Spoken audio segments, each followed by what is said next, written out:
So I was thinking on my way up and walking around about, what I believe, and I do have a story to tell you because things have changed for me recently.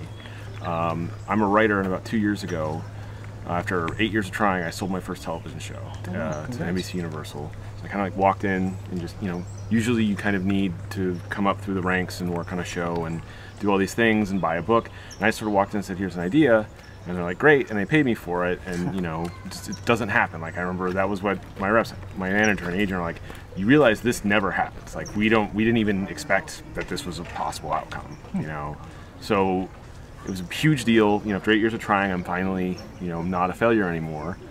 2 weeks after that, I was admitted to the hospital for with the first signs of what would turn out to be lymphoma. So, writing a television show is famously difficult. Everyone's like, just so you know, this is going to be the hardest, fall of your life. Like, it's just going to be ridiculous. And yet I did all of that while also trying to get treated for cancer, like undergoing chemotherapy for cancer on Obamacare, which, whatever else you say about it, saved my life. Like, when they talked about repealing Obamacare, I'm like, over my dead body, literally, because I literally saved my life. So, I spent Thanksgiving of 2015 in the hospital with a needle in my arm, getting pumped full of drugs, writing furiously to try and hit the deadline for the show. No one told me that one of the drugs they were giving me, it was called prednisone, makes you loopy. Like, not like high, but kind of like Charlie Sheen, basically. So I'm writing, and I'm just like crazy. And I remember I go back and read this, I'm like, what the fuck is this? Like, what insane person thought this was a television show? Because I was high the whole time I wrote the script. So I turn it in to my producer, and he's like, I don't want anyone to know you wrote this. No offense, but what the hell is going on? And it's like, if I didn't know that you were in the hospital undergoing chemotherapy while you wrote it, I wouldn't understand what was going on right now. So we ended up taking some time off, and Universal was actually really great. They were incredibly supportive. Okay. They said, come back in a couple months and we'll try again. All right. By the time I came back, every single friend I had at Universal had been fired. So they were all gone. My producer, I don't know if he was fired or quit. So I got cancer. I was the only survivor of the people who liked the project. By March, I was in remission, and that's actually when things got bad, because as soon as I was cured, I started to find it hard to get out of bed in the morning. I would literally get up and go to the couch and play video games for 12 hours and go to bed again. Yeah. And I couldn't figure out what was happening. Eventually, I was diagnosed with PTSD, which frankly makes a lot of sense considering what the previous 9 months have been like. But I couldn't do anything. I was starting to entertain thoughts of suicide, not because I want to do it immediately, because I'm like, if this is my life now, if I go through another year and a half of this, what's the point? If this is permanent, then it wouldn't be worth living that way. And the solution, as it would turn out, was my sister's dog. Because before I got sick, my sister, when she had her second kid, sent her dog out to live with me, because the first pregnancy was really tough. And then she had stayed here for about 9 months, and then I got sick and we sent the dog back.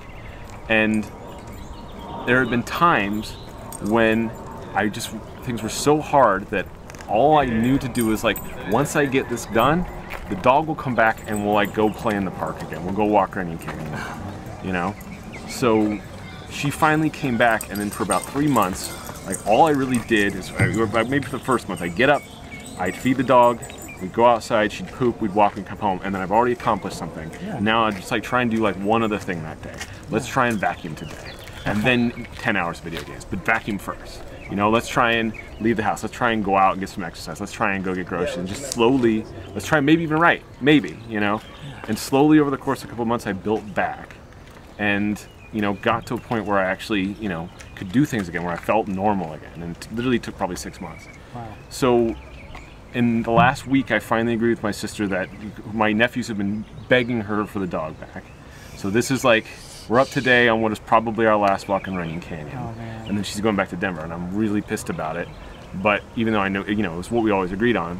But if I've learned anything in all of this, it's that the gift of being able to love somebody else is the most precious thing in the world. Because if you're living for yourself, or you're just living to be rich and to live forever and to have sex with everyone who you're attracted to, you're going to lose. You will guarantee lose that project. But if you live for other people, you can actually win, because you could do something good while you're here on the earth. And that's what I learned, and it's the only thing that got me back into life, is to actually try and live for others. And I feel every day where I got to do something nice for someone else is actually a good day, and that's all I know anymore. And I didn't know I was actually going to cry here. I never thought I'd cry over a dog, but I guess it makes sense.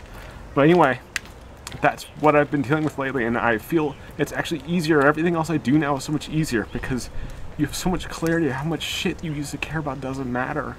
Because it's like you've got a limited amount of time and you just go around and you're just going to help people and just try and make the world a little bit lighter or less dark on a daily basis, and be grateful if you get to do that. And that's what I feel like I've learned. That's what I feel like I know.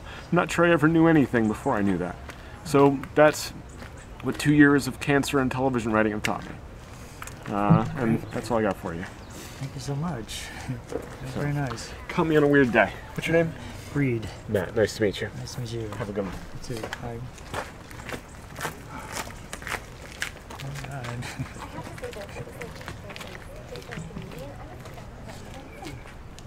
Sometimes you get a therapy session. It was really nice.